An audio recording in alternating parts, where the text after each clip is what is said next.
It is amazing when you think about it, that this Bloodline story, to me, has redefined the way we all think about professional wrestling. That this idea of long-term storytelling, which everybody always said, right? When are they going to bring back long-term storytelling? They took that and they brought it to another level, so that we're actually watching WWE week in and week out, not waiting for specific matches, but waiting for those moments. The way we watch episodic television. I feel like the Bloodline story has opened the door to make all of this stuff possible. In fact, I think that when you think about ECW, for example, which you were saying a minute ago, I think there's... Ladies and gentlemen...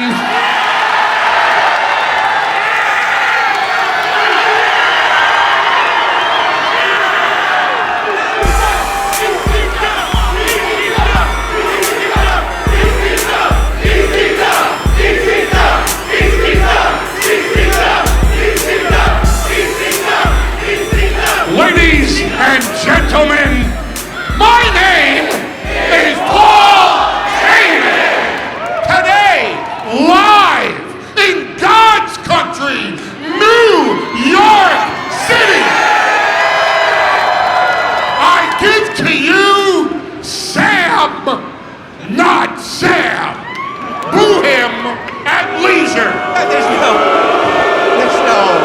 We don't have to be divisive here. We don't have to... Thank you. Please enjoy Fanatic. Paul, come back. Paul. If you have a couple minutes, if you don't mind sitting down, would you guys like it if Paul would sit down with us for a little bit? Please. No, please, Paul. Please.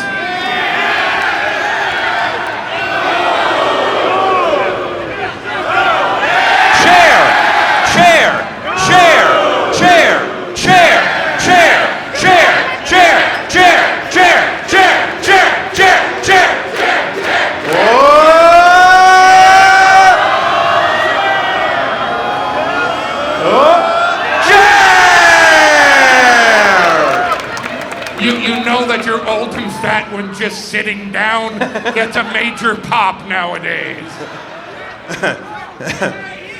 Well, welcome to Notsam Wrestling, Paul Heyman. It is an absolute pleasure, and I feel like I wouldn't be doing my job if I didn't start this interview with a question that I don't generally ask anymore. What's the haps? What's the haps? Yeah. Sam, not Sam. New York City and Fanatics. That's the haps. Yes. They are the haps. We are the haps. Beautiful. Now, Paul Heyman, you and the Bloodline have brought a word to professional wrestling fandom that I felt like wasn't there before. And that word is cinema. The things that you and Roman Reigns and the Usos and Solo Sikoa and the rest of the Bloodline have done.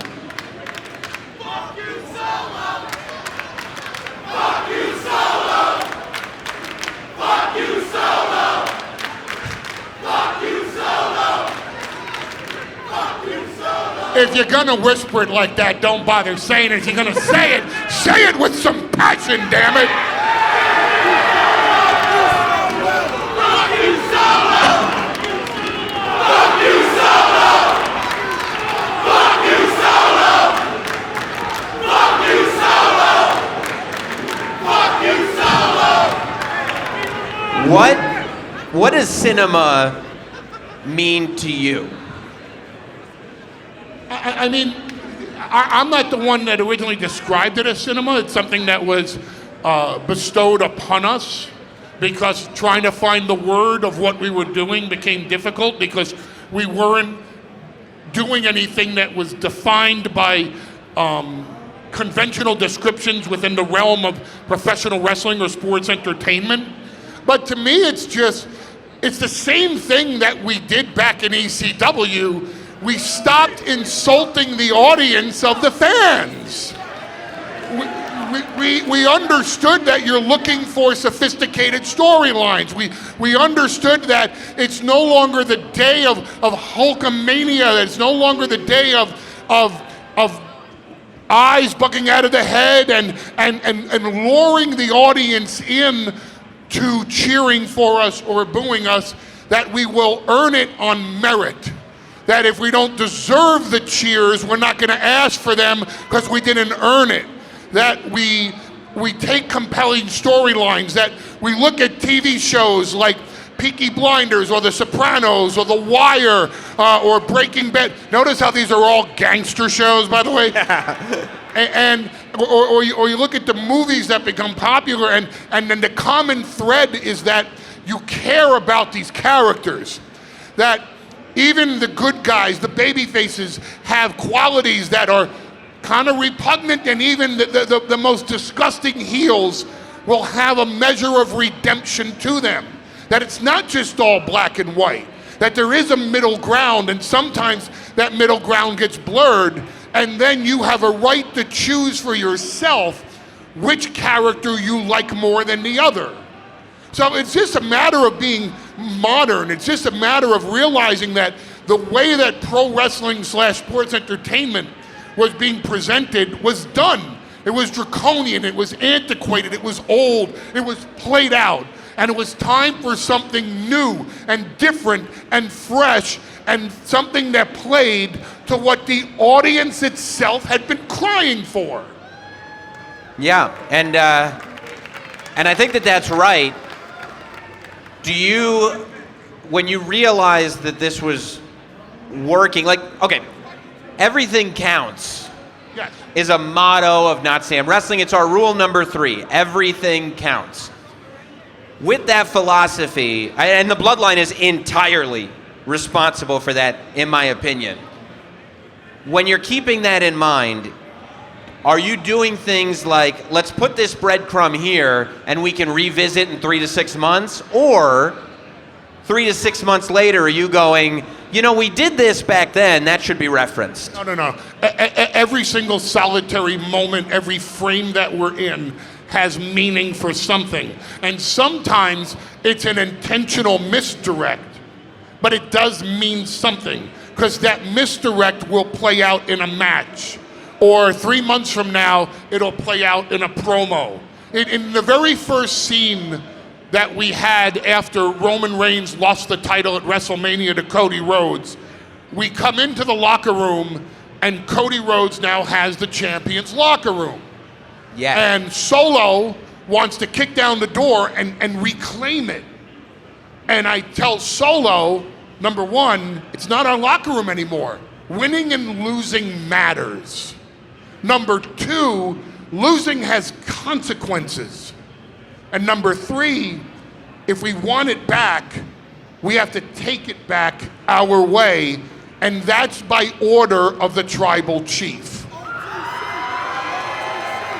So number one, Solo that night takes Jimmy Uso out of the Bloodline, and he says, winning and losing matters, right? Losing has consequences, right? And when Tama Tonga and Solo took out Jimmy Uso, they looked at me and said, by orders of the tribal chief, which of course didn't make sense to me until we're in Madison Square Garden 3 months later, and Solo turns to me and says, acknowledge me as your tribal chief. So,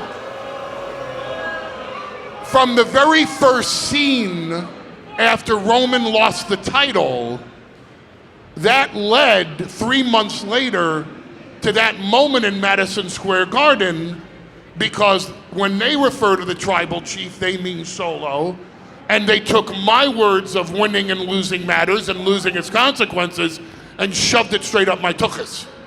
So everything that we say, everything that we do means something, because that real estate on television is worth millions and millions of dollars, we're going to make everything, and we're going to get the most out of every frame that we're on. And that is also where all that speculation is allowed to come in, because it becomes now, if every word counts, we can speculate on how those words are interpreted. How did he take that word? Well, he said the tribal chief, but the tribal chief is actually this guy, and now we can have this conversation that has roots and depth on the levels that, like you said, some of those great television shows do. Why is Paulie Walnuts looking at Tony like that? Is he, and that's now become a part of professional wrestling, and I don't think it was there before. Right, well, one of the things that we all felt that was really missing from the presentation was intrigue. Just intrigue, just conversation. Like, did you see Friday's show? Hey, when he said that, what do you think that meant? And who do you think he was referring to? And why would he say that? So all of a sudden, it's not just, oh, well, he won the match, and oh man, oh, he lost the match. It's a lot deeper than that now, and everything has meaning that opened it to discussion and interpretation, to the point where there's now reason, you know, the old expression, water cooler talk. Now there's reason for water cooler talk. Now there's reason for open debate as to what has happened, and more importantly, what will happen in the future. You know, you brought up Madison Square Garden, and a lot of people, it's the last time we saw you, and there were people that wondered if you'd even be at Fanatics Fest, you know, in a real way because of what happened.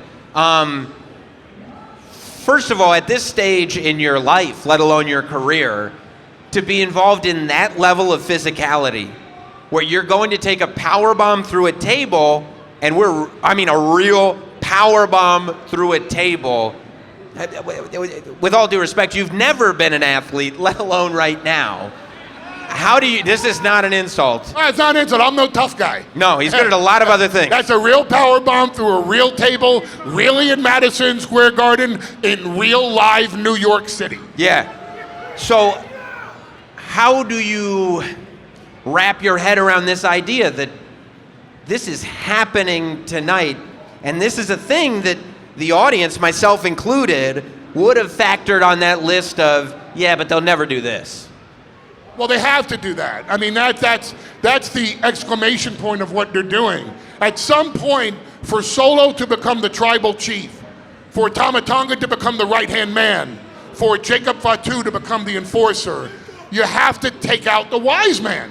I'm the last link to the original Bloodline. I'm the last link to Roman Reigns. So if you don't take me out, then you still have this extension of what the original Bloodline was. But for Solo to become the dictator of the island of relevancy, for Solo to take over as the tribal chief, at some point, the wise man has to go.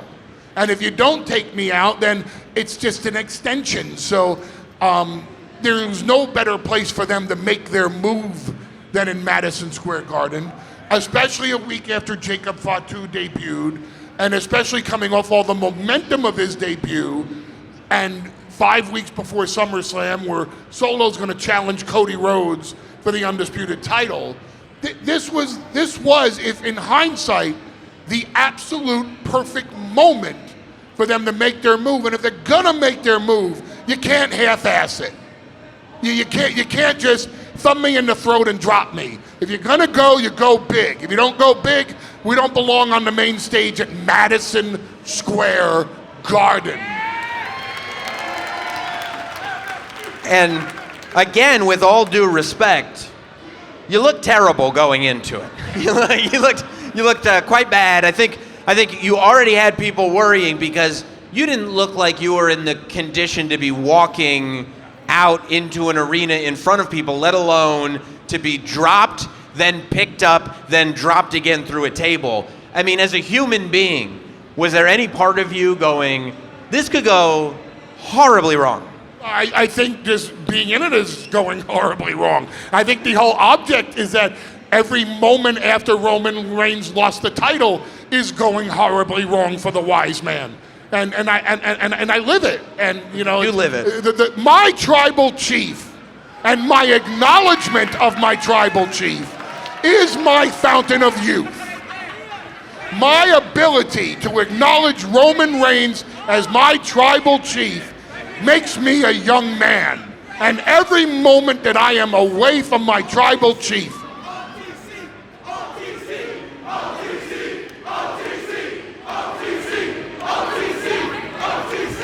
Uh-oh, Paul, I think someone threw the tribal chief in the dryer. So every moment away from my tribal chief, I age rapidly because I don't have the moment to bestow my appreciation and my worship and my acknowledgement of my tribal chief, Roman Reigns. Is there, because there's another word people are using now alongside Roman Reigns, and that word is aura. Aura. This is the word, I mean, the kids are using this word aura, but in the wrestling world, I think very quickly the tribal chief has reserved that as his. From the moment he stepped out at SummerSlam, this is what people are seeing. Is there any part of you listening to that reaction, not only that he got at SummerSlam, but that he's gotten at every SmackDown that he's been on since? Is there any part of you that goes, man, I would have loved to have been by his side to feel what Roman is feeling? No, because I feel it through him when I see it. It's why now everyone is so connected with Roman Reigns with the OTC, because when everyone stands and everyone throws up the ones and everyone cheers for Roman Reigns, you all feel it. And the intimacy from that character is with each and every individual and with the audience en masse.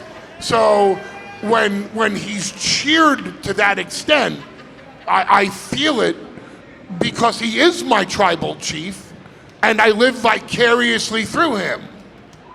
I think one of my favorite things that I saw, I think it was on the biography of Roman Reigns that A&E did. It was either that or your biography on A&E, was midway through the documentary interview. I don't know if you guys saw this, but Paul starts talking into his phone to let Roman know that his parking has been secured. And it's like, that's one of those moments that we go, oh, this is real life.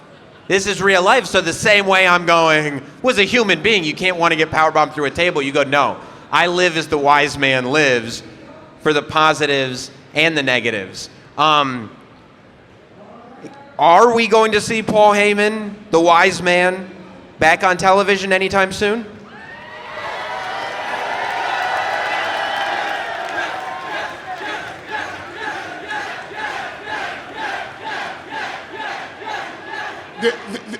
There are three honest answers to that. The first one, which you won't like, is everyone who has an extended run in this industry, and mine is now almost 40 years and almost all of it at the very, very top. Thank you.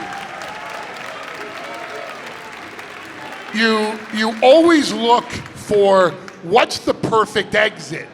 You know, what you don't want to, you know, it's better to burn out than fade away, you know. The last thing you want to do is have an unglamorous exit and say, if I only got out 18 months earlier when that happened. So I felt that way at ECW One Night Stand, like, you know, if I'm going to get out, this is the moment to get out. Brock and I even joked the night that he conquered the streak, hey, if we're going to get out, this is getting out on top. If there was ever a moment that I could look back on and say, that was a perfect ending, it was what happened in Madison Square Garden. So that's number one. Number two, what I don't want to do is just be on television for the sake of being on television. Everything we do has to be relevant. That's the whole theory behind the island of relevancy. So if I were to have come back at SummerSlam with Roman Reigns, it wouldn't have meant anything. There was nothing for me to contribute to that moment. If I had to come back last week on television with Roman Reigns, there was nothing for me to do. I could introduce him, okay. But that's a moment. It's not a moment that extends. It goes back to saying winning and losing matters, by orders of the tribal chief. When I come back on television, if I come back on television, when I do, that moment is going to set up a year worth of storylines. I will come back when it's relevant for me to come back, when I'm needed to come back, when I can add to Roman Reigns and not just ride his coattails and hang off of his glory. I love Jimmy Hart. I really do. I have so much respect for Jimmy Hart, but I don't want to be Jimmy Hart carrying the boas for Hulk Hogan. I want to do something that contributes so much to the act that you sit there and say, I love Roman Reigns, but my God, I love him so much more with the Wiseman Paul Heyman.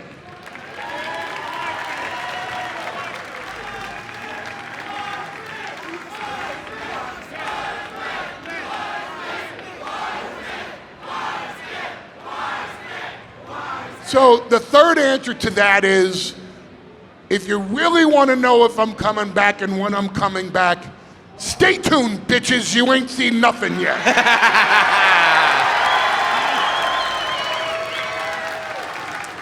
I love it. I mean, you hear them chanting Wiseman, right?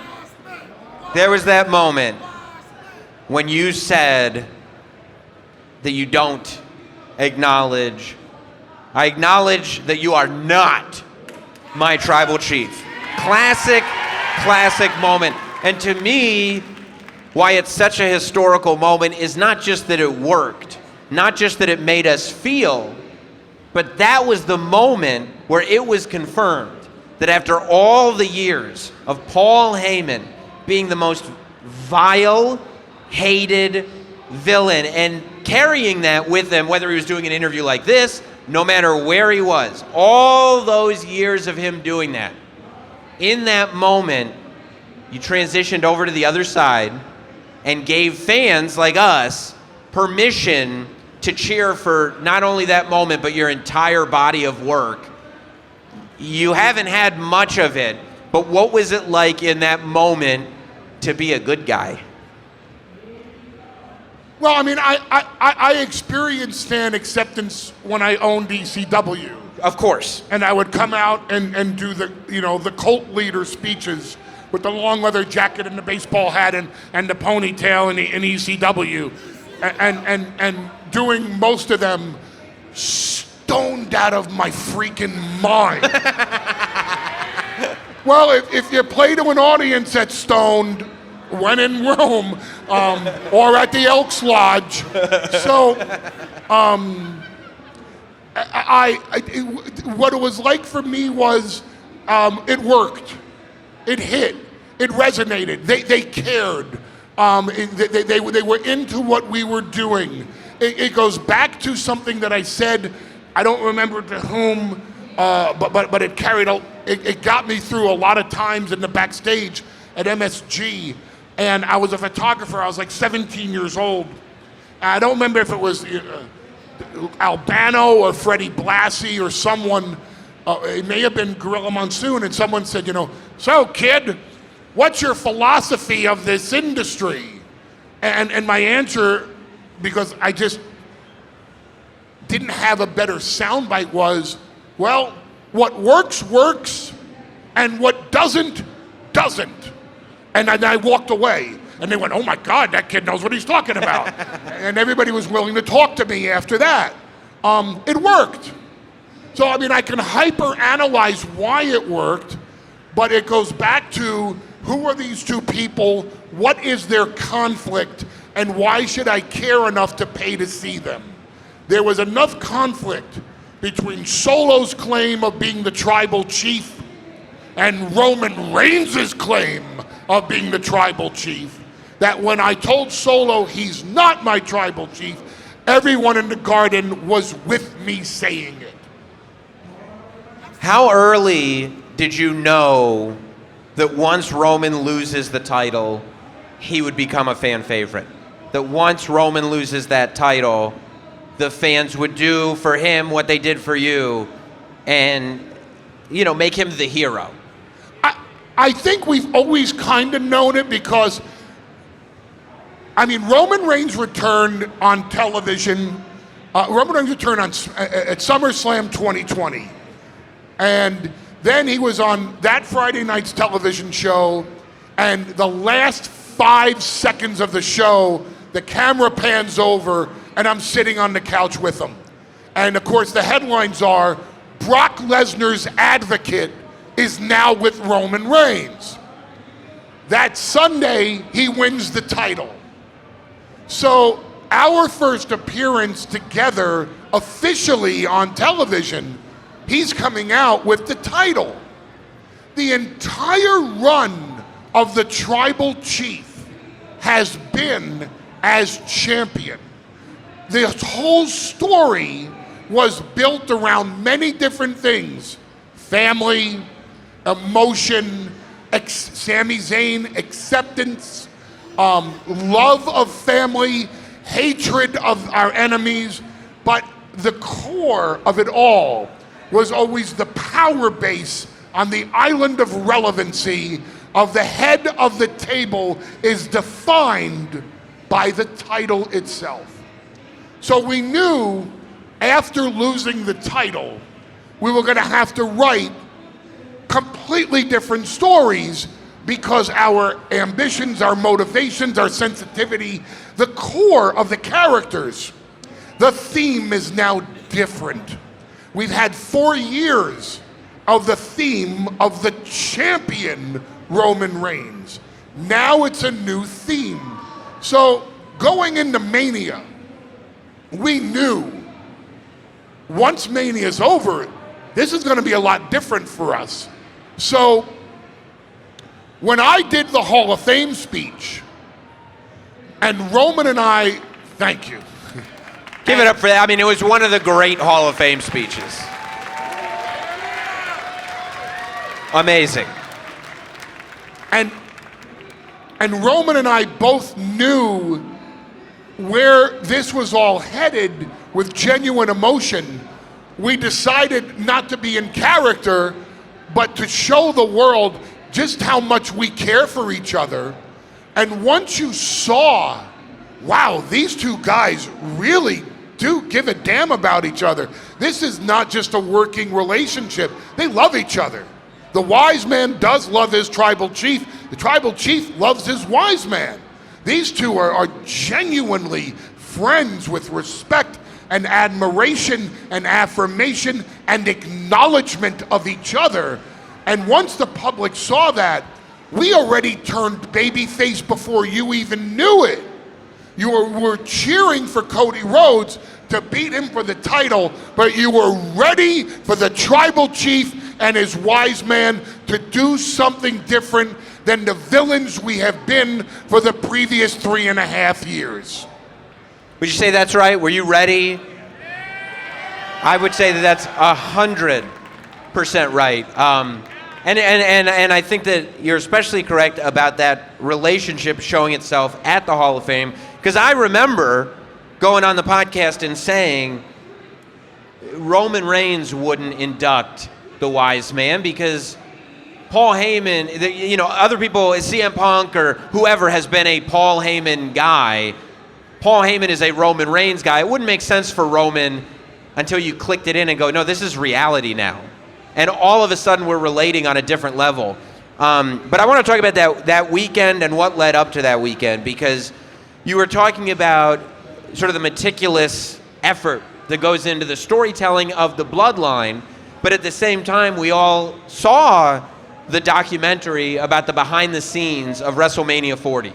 And we all lived the build to what is the main event going to be, and do they even know what the main event's going to be?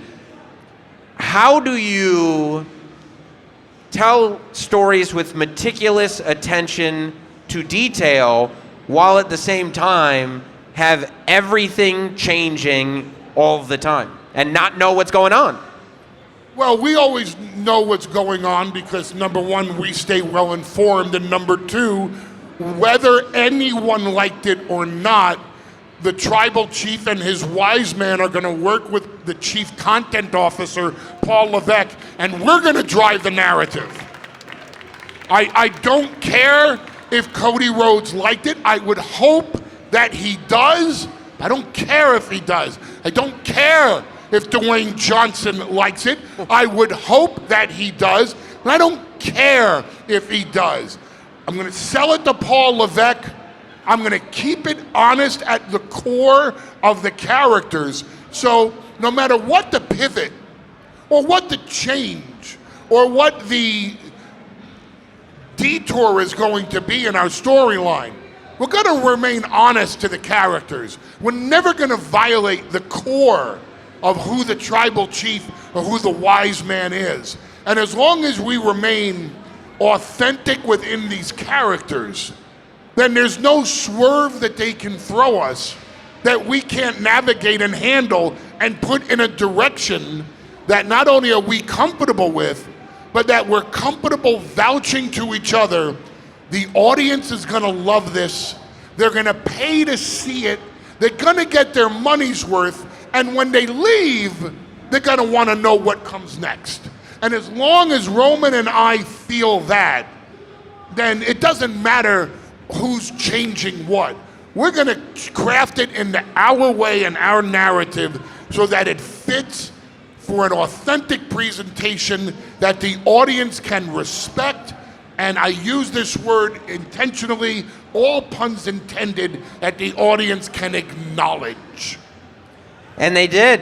And they did. I mean, where does WrestleMania 40 might have been the best ending to a WrestleMania ever. I don't remember ever experiencing a collective joy and celebration for the industry, not just for the match, but the entire business, like I did for WrestleMania 40.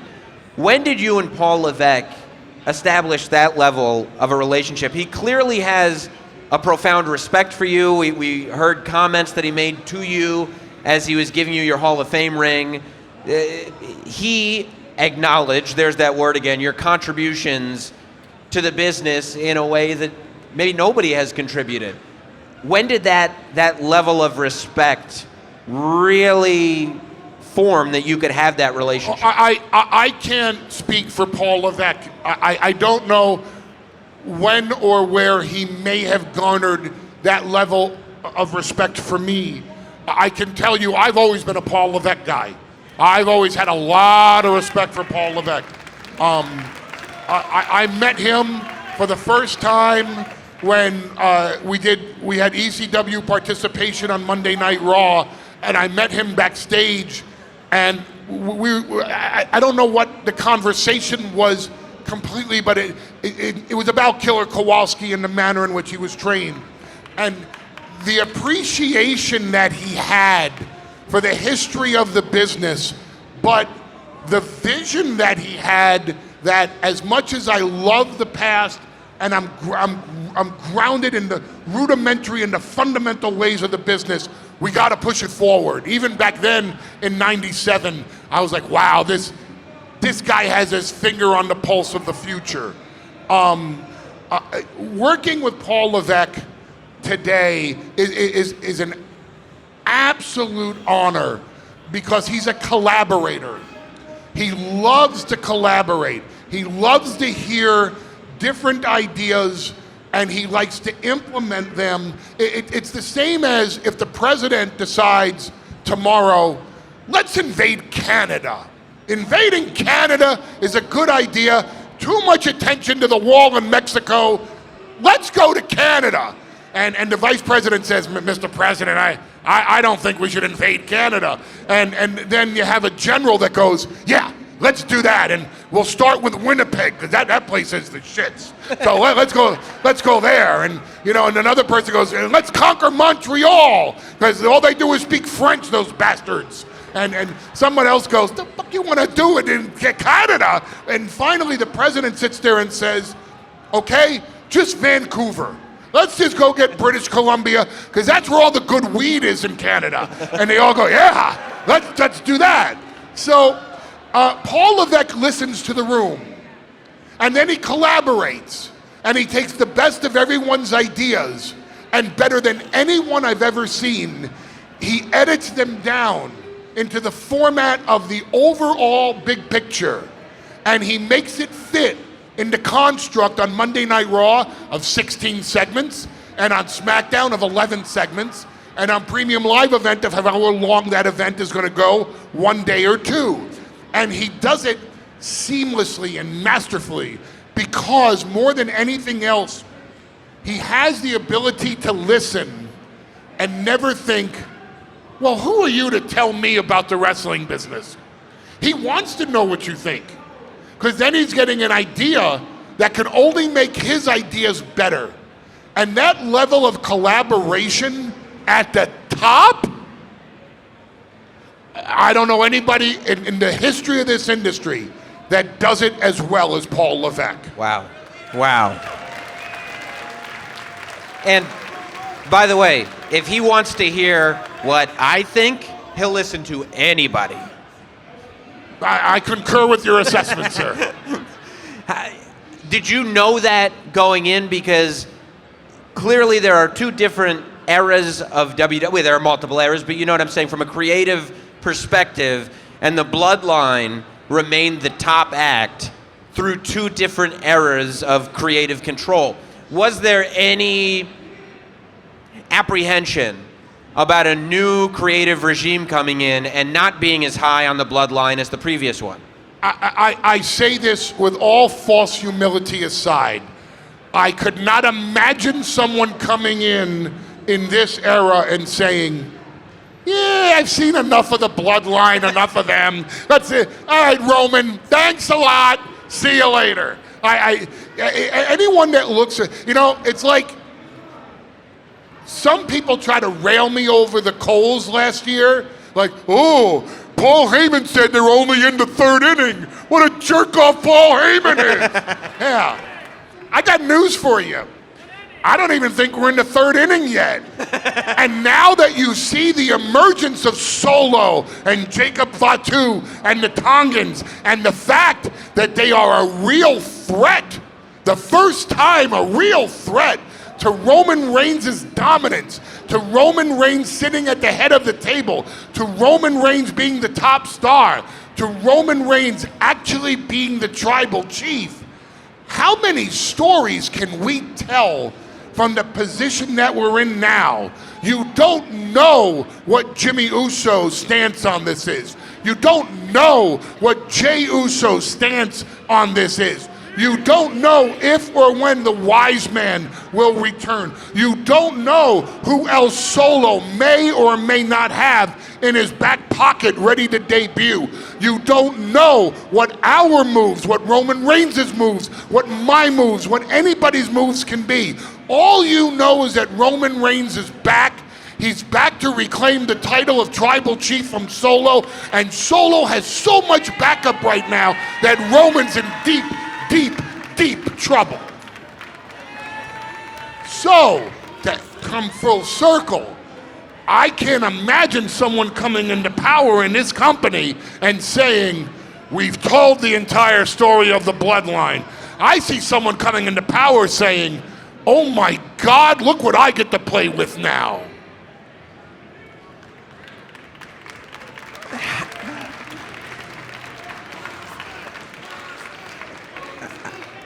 How cool was it? How big of a deal was it? How meaningful was it that when you went into the Hall of Fame, not only was it in Philadelphia, not only did you get to have your family there, not only was it at, in my opinion, the height of your creative work, it's not exactly a downturn, it's, you're doing the best work you've ever done, but the impossible happened, and you were able to have CM Punk in the front row. Any other Hall of Fame never would have happened. But the original, I'm a Paul Heyman guy, CM Punk got to be sitting there. Is it surreal to have him back, to have him there? No, it's destiny, really. CM Punk is back where he belongs. And that's on top in WWE. And like any other rebel You know, it's the old song, you have to go through hell before you get to heaven. And CM Punk, the struggle is real. And he is a rebel. To this day, he's a rebel. But the rebel would never reach the top. The rebel will never get his due on his own merit if he doesn't go through pure, blatant, bloody hell. And that hell could not only be in WWE. He had to go through hell elsewhere as well. And everybody had to see it and hear about it and know about it and sit there and go, my God, will somebody please one time give this talented man the platform that he deserves? It's been over 20 years now that he's been on the national stage, and he still doesn't get a chance to demonstrate his greatness. And now, truly for the first time, he has a chance to step out from the hell that he's been going through. And of course, again, having to pay his dues in front of the world. As soon as he's getting started, he gets terribly injured and taken off the roster. So his fight to come back, and he came back months earlier than any doctor could have predicted, because that's how badly he wanted to get back into the mix and on top in WWE. So to see him in the front row with my children, was it surreal? No, actually it was very, very, very real, and the Hall of Fame would not have been the same to me if that wasn't the case. Yeah.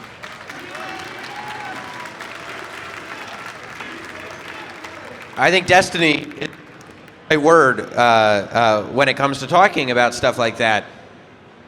When I feel like Lesnar is a guy who has mastered the craft of professional wrestling. Physically, he always had it. But from the psychology of it, from the storytelling of it, from the I'm not gonna do this until right now, and now I'm gonna do it, and it's gonna be the most meaningful thing on the show. When do you think Brock Lesnar got to the point where psychologically and storytelling-wise, the art, not the sport of it, the art of pro wrestling was mastered for him?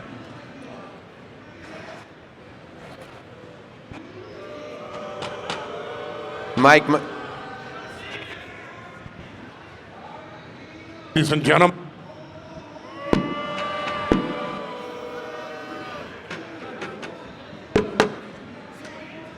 Check, check, check, check, check. I think we have a sound guy from New Jersey.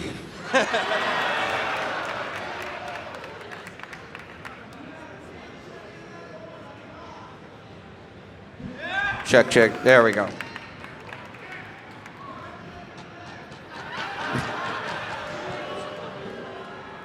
This one is working from... Oh, there you go, there you go. Yes, yes, yes, yes. Sounds good to me. Okay. I've just been told our sound guy is from Jacksonville. Right. You'll get it in about 3 seconds. 3, 2, 1. Oh! Okay. Brock Lesnar always had it. Brock Lesnar always understood. Brock Lesnar always knew he was unique. He was different. He wasn't going to be the same as everybody else. And the more he grew in stature and leverage, the more we could dictate the manner in which he was going to be presented. There's no one like Brock Lesnar. I mean, even his most diehard competitors will tell you, there's no one like Brock Lesnar. So we were not going to ever put him in a position where he was just gonna be like everybody else. Well, look, Paul, I was watching a lot of interviews with you leading up to this, and in just about every single one, they bring up how ECW changed the wrestling business. And I think that that is 100% true. What I think is also true is that people have not yet realized how much the Bloodline has changed the wrestling business. I think ECW moved the wrestling business forward. I think the Bloodline has elevated the wrestling business. And as a fan, I would just simply like to thank you for it. Can we thank Paul Heyman?